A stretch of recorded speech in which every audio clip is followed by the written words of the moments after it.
What a fine day it is, isn't it everybody? Do watch a tutorial video And in today's video, I will be showing you guys how you guys can register for Citibank's online banking account.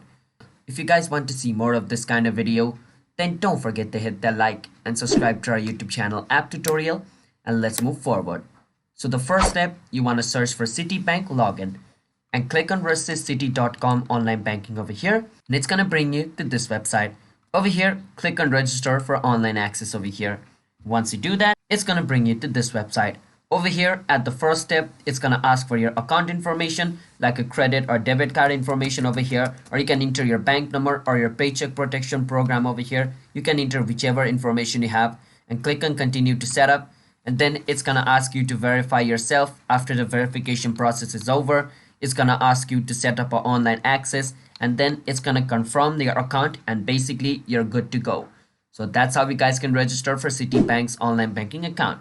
So don't forget to hit the like and subscribe, and bye bye.